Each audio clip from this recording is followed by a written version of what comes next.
Hi everyone, welcome back to my channel. So हम cold war chapter पढ़ रहे थे क्लास 12th हिस्ट्री का। एंड अभी तक हमने डिस्कस कर लिया था वॉर्सो पैक्ट के बारे में, क्यूबन मिसाइल क्राइसिस के बारे में।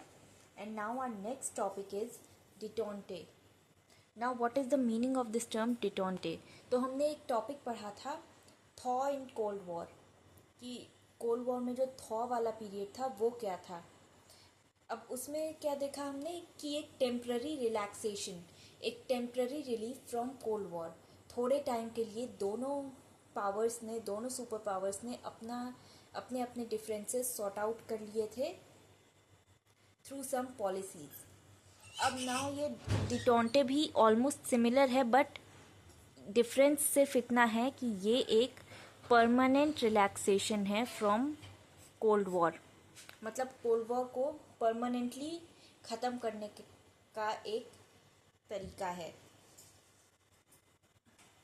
अभी ये अचानक चल रहे कोल्ड वॉर को एंड करने का डिसीजन क्यों लिया गया, क्यों सोचा कि ये डिटोंटे किया जाना चाहिए? इस सबसे पहला रीज़न था, सबसे पहला जो साइन था कोल्ड वॉर का, साइन था डिटोंटे का, वो था कि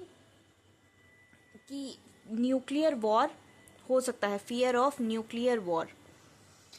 अब ये ईस्टर्न पावर्स और वेस्टर्न पावर्स दोनों को ही ये फियर था, बिकॉज न्यूक्लियर वॉर होगा तो बहुत बड़ा डिस्ट्रक्शन हो सकता है, दुनिया भी ख़त्म हो सकती है। इतना बुरा हाल होगा अगर न्यूक्लियर वॉर शुरू कर दिया गया। आपने हिरोशिमा और नागासाकी के ब्लास्ट के न्यूक्लियर बॉम्ब्स जो गिराए गए थे उसके बारे में सुना ही होगा।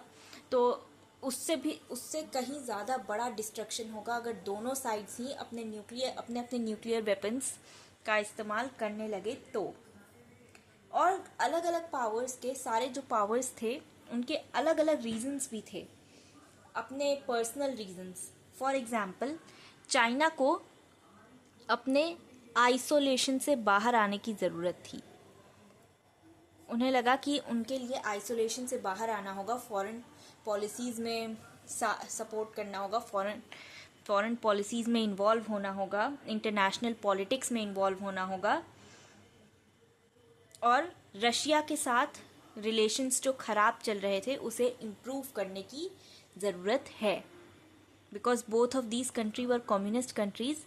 बट इनके क्या डिफरेंसेस थे ये आगे डिस्कस करेंगे वीडियो के एंड में। नाउ अमेरिका के क्या रीजंस थे कि जो भी पॉलिसी उन्होंने वियतनाम वॉर में परस्यू किए थे उसे रिवाइज करना था और पीसफुल कोएग्जिस्टेंस की पॉलिसी को अडॉप्ट करना था। So they had to adopt a policy of peaceful coexistence. Next, Russia के क्या प्रॉब्लम्स थी? तो रशिया को अपने डिफेंस में एक्सपेंडिचर रिड्यूस करना था, रशियंस के स्टैंडर्ड ऑफ लिविंग को इम्प्रूव करने के लिए। रशिया और उसकी टेरिटरीज धीरे धीरे इकोनॉमिकली ड्रेन हो रही थी, तो इसलिए अपने डिफेंस के एक्सपेंडिचर्स को बचा करके उसका इस्तेमाल रशियंस के स्टैंडर्ड ऑफ लिविंग में यूज़ करना था, because at that time Russia का स्टैंडर्ड ऑफ लिविंग बहुत ही पुअर था, बहुत ही ज़्यादा पुअर कंडीशन, लाइक जो नॉर्मली जो इंडियन स्लम्स में अगर आप देखेंगे शायद उससे भी बेकार। एंड इसके साथ ऑफ कोर्स सैटेलाइट स्टेट्स को भी देखना था।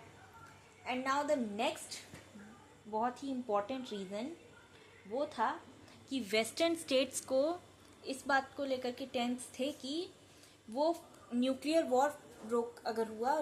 वॉर अगर स्टार्ट हुआ तो वो फ्रंट लाइन पे होंगे। मतलब अगर कोई भी नुकसान होगा या कोई भी उन्हें वॉर इनिशिएट करने से लेकर नुकसान तक उन्हें ही बियर करना पड़ेगा, वेस्टर्न स्टेट्स को। तो इसलिए ईस्टर्न स्टेट्स के साथ रिलेशंस इम्प्रूव करना ज़रूरी है, बेटर रिलेशंस डेवलप करना ज़रूरी है ईस्टर्न कंट्रीज़ के साथ, स्पेशली ईस्ट यूरोपियन कंट्रीज़ के साथ। तो इसको जो टर्म है इसके लिए उसको कहते हैं ऑस्टपॉलिटिक जो कि रिलेशंस को मेंड करना, रिलेशंस को इम्प्रूव करना। अब कैसे कैसे स्टेप्स लिए गए, क्या क्या हुआ, कैसे कैसे स्टेप्स लिए गए, तो अमेरिका और रशिया के केस में सबसे पहले एक हॉटलाइन टेलीफोन लिंक इस्टेब्लिश करी गई, जो कि क्यूबन मिसाइल क्राइसिस के टाइम ही इस्टेब्लिश की गई थी। उसके बाद ये डिसीजन लिया गया था ताकि जो भी इम्पोर्टेंट इश्यूज हैं वो डिस्कस किए जा सकें, सारे urgent issues. Next is SALT, strategic arms limitation talk. 1972 में इस अग्रीमेंट को साइन किया गया था to improve the relations. Next visits क्या थी, तो अमेरिका के प्रेसिडेंट निक्सॉन ने मॉस्को विजिट किया था इन 1972 एंड 1974 में रशियन लीडर ब्रेजेनेव ने वॉशिंगटन आए थे। तो इस तरह के विजिट्स के थ्रू एंड नेगोशिएशंस के थ्रू रिलेशंस इंप्रूव करने की कोशिश करी गई। एंड अमेरिका ने वीट भी एक्सपोर्ट किया था रशिया को वीट एक्सपोर्ट किया था to improve their conditions. And next अगर हम बात करें अमेरिका एंड चाइना की, तो सबसे पहले चाइना को, तो मैंने बताया कि चाइना को अपने आइसोलेशन से बाहर आना था। एंड पहले जो इनके रिलेशंस अच्छे नहीं थे, तो अब चाइना को लगा कि रिलेशंस अच्छे करने चाहिए अगर आइसोलेशन से बाहर आना है तो सबसे पहले चाइना ने अमेरिका की टेबल टेनिस टीम को चाइना में इनवाइट किया for a visit. Next, America ने अपनी वीटो पावर, जब चाइना की एंट्री होनी थी यूएन में, तो अमेरिका ने अपनी वीटो पावर का इस्तेमाल नहीं किया और चाइनीज एंट्री होने दी यूनाइटेड नेशंस में। नेक्स्ट, ताइवान को, ये कहें कि नेशनलिस्ट चाइना को रिकॉग्नाइज करते थे पहले अमेरिका, बट उसका रिकॉग्निशन विड्रॉ कर लिया, ताइवान का रिकॉग्निशन विड्रॉ कर लिया, जिसकी वजह से इनके रिलेशंस और बेटर हुए। And People's Republic of China को फॉर्मल रिकॉग्निशन मिला through America by America in 1979। And बाद में 1985 में न्यूक्लियर कोऑपरेशन का एग्रीमेंट भी साइन हुआ दोनों कंट्रीज के बीच। एंड नाउ अगर बात करी जाए रशिया और चाइना के रिलेशंस की, तो नेबरिंग कंट्रीज होते हुए भी प्लस सेम आइडियोलॉजी कम्युनिस्ट होते हुए भी दोनों में काफ़ी ज़्यादा डिफरेंस था, दोनों के रिलेशंस ख़राब थे। एंड इसका क्या रीज़न था? पहला रीज़न ये था कि चाइना कुरुशेव की जो पीसफुल कोएग्जिस्टेंस वाली पॉलिसी है उसे अप्रूव नहीं करता था, चाइना को ये नहीं पसंद थी। और दोनों की कम्युनिस्ट आइडियोलॉजीज़ में भी डिफरेंस था, बिकॉज चाइना ये बिलीव करती थी कि कम्युनिज्म वायलेंट मीन्स से ही सॉल्व किया जा सकता है, वायलेंट मीन्स से ही पाया जा सकता है कम्युनिज्म। एंड रशिया की पॉलिसी थी कि थ्रू पीसफुल मीन्स कम्युनिज्म को अचीव किया जाए।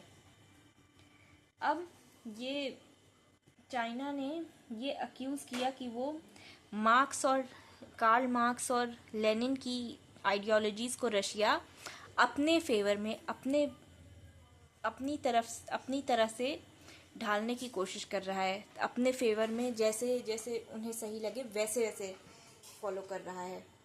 So this was the main reason behind there differences. And इस आइडियोलॉजिकल आर्ग्यूमेंट की वजह से, आइडियोलॉजिकल आर्ग्यूमेंट के अलावा भी और भी फ्रंटियर डिस्प्यूट्स भी थे रशिया और चाइना के। एंड ये रिलेशन कभी through out the cold war ऐसे ही रहा, इम्प्रूव नहीं हुआ। So that's it for today's video. Next video में हम डिस्कस करेंगे इसका अगला unit, that is the breakup of USSR and changes in eastern Europe.